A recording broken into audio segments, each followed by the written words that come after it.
From Studio 1A in Tampa, Florida, comes a talk show that really feels your pain and tells you like it is. We love America and all that freedom-loving Americans want to protect. Live from coast to coast and on your radio, it's For the People with Keith Allen. We'll help you survive this thing called life. We're for the people. Whatever your source of stress or strife, for the people is there. Well, hello, Mr. and Mrs. America. I am Keith Allen and proudly welcoming you to this Tuesday's edition of For the People on a May the 30th, 2017. I hope you had a nice Memorial Day weekend. It's good to be back on a Tuesday in the studio. Nice hot cup of coffee, just brewed. And if I'm making you jealous, well, you can brew yourself one. That's all right. NASA, by the way, is honoring JFK. Some of you might remember in 1962, a speech that propelled us to the moon, to defy gravity, and to do things that were hard. Maybe you've heard that speech, and it was electrifying for sure. I was not born then in 1962. I was born in 1970. So where were you when JFK gave that speech back in 1962? But this was a huge speech, and many people say that was a landmark speech for JFK and for NASA, and we're going to listen to a bit of that speech there. I think it's worth listening to. In a decade of hope and fear, in an age of both knowledge and ignorance, the greater our knowledge increases, the greater our ignorance unfolds. Despite the striking fact that most of the scientists that the world has ever known are alive and working today, despite the fact that this nation's own scientific manpower is doubling every 12 years in a rate of growth more than 3 times that of our population as a whole, despite that, the vast stretches of the unknown and the unanswered and the unfinished still far outstrip our collective comprehension. No man can fully grasp how far and how fast we have come. But condense, if you will, the 50,000 years of man's recorded history in a time span of but a half a century. Stated in these terms, we know very little about the first 40 years, except at the end of them, advanced man had learned to use the skins of animals to cover them. Then about 10 years ago, under this standard, man emerged from his caves to construct other kinds of shelter.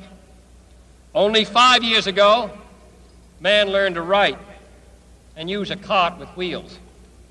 Christianity began less than 2 years ago.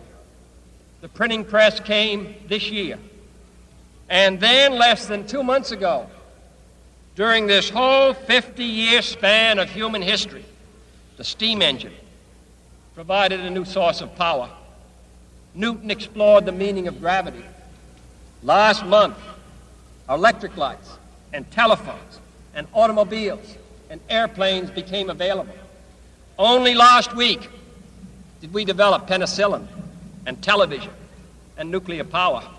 And now, if America's new spacecraft succeeds in reaching Venus, we will have literally reached the stars before midnight tonight.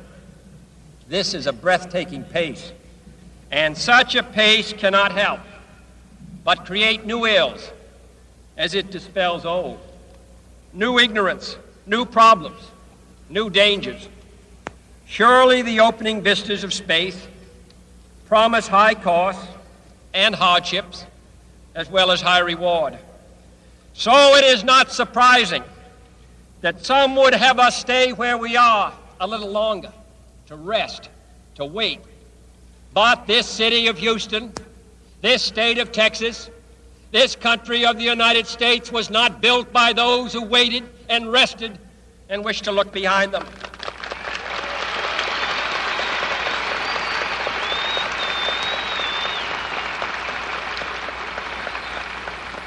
This country was conquered by those who move forward, and so will space.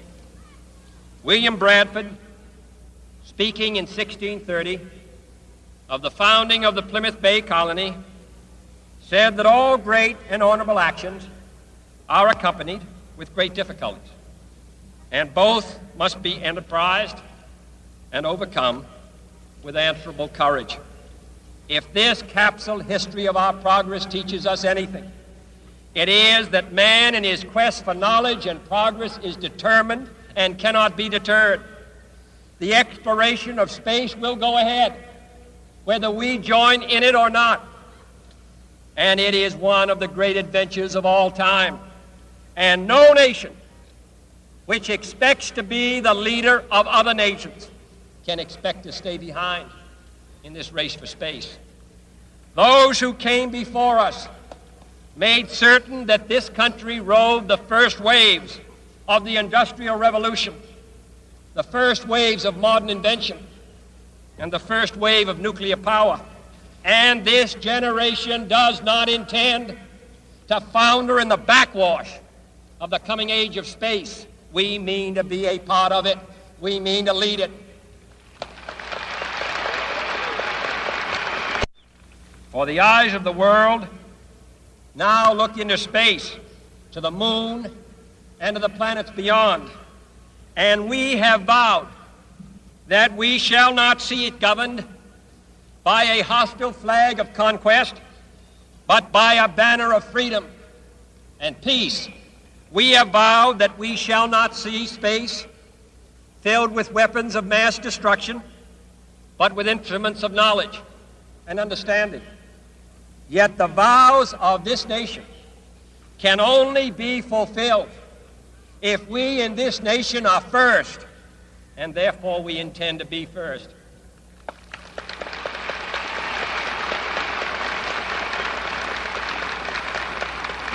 In short, our leadership in science and industry, our hopes for peace and security, our obligations to ourselves as well as others, all require us to make this effort, to solve these mysteries, to solve them for the good of all men, and to become the world's leading spacefaring nation. We set sail on this new sea because there is new knowledge to be gained and new rights to be won, and they must be won and used for the progress of all people. For space science, like nuclear science and all technology, has no conscience of its own.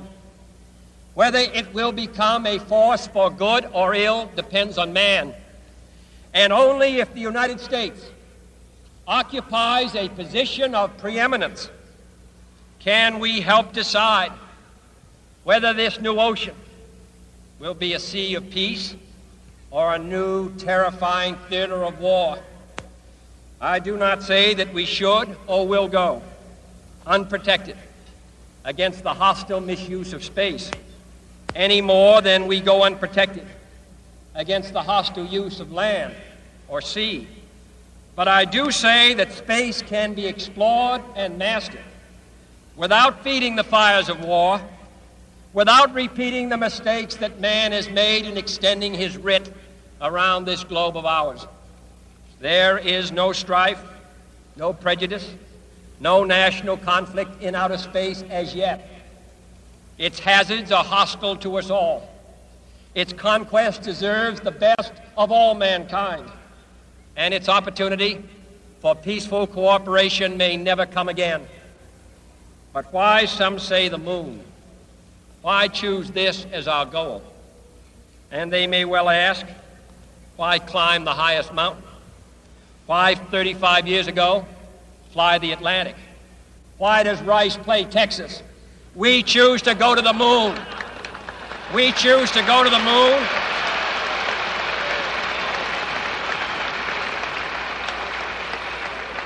We choose to go to the moon in this decade and do the other things, not because they are easy, but because they are hard. Because that goal will serve to organize and measure the best of our energies and skills.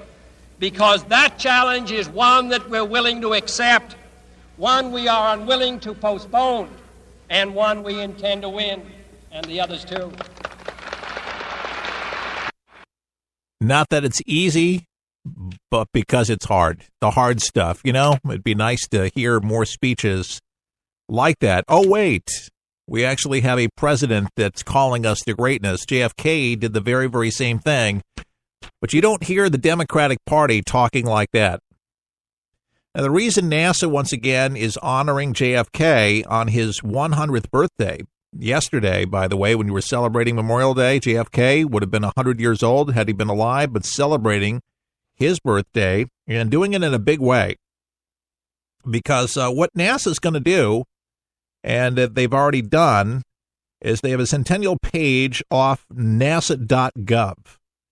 And the URL specifically nasa.gov/specials/JFK100 / I'll give that to you again, nasa.gov/specials/JFK100. And you can watch pictures and some of the greatest speeches that JFK gave. And what an electrifying speech that was, and a call to greatness for this country. Very transformational for early human spacecraft and space flight into the heavens. As the Soviet were rushing to get there, we needed to do it first. And he knew about leadership. He knew that we had to lead, not from behind, not the way that Barack Hussein Obama wants to do things. We get left behind, and that's when our enemy gets emboldened. And that's what's set the world ablaze for 8 years, as well as all this ridiculous stuff with ISIS, emboldening them. And then now, and I agree with Donald Trump with this tweet. He says Russian officials must be laughing at the U.S. and how lame excuse for why the Dems lost the election has taken over the fake news. Because, you know, Kushner now is being accused of talking about an open line, and now from the investigation and from sources saying that it was the Russians that asked for the open line. It wasn't Kushner asking for it. It was the Russians. And it's nothing strange to ask for an open line of communication with other countries. It's not just Russia. We've had open lines of communication, direct lines, kind of like encryption, so you don't have anybody eavesdropping on the conversation. So it's direct, so countries can communicate. That's what usually superpowers do, by the way. But laughing at the country because it's a derailment of the main issues that really need to be addressed right now.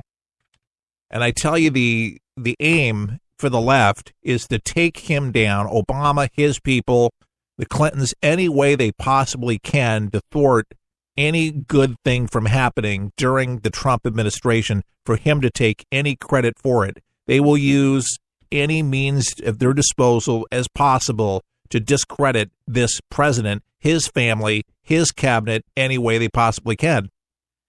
And there's going to be a shakeup at the White House. Communication director, he resigned.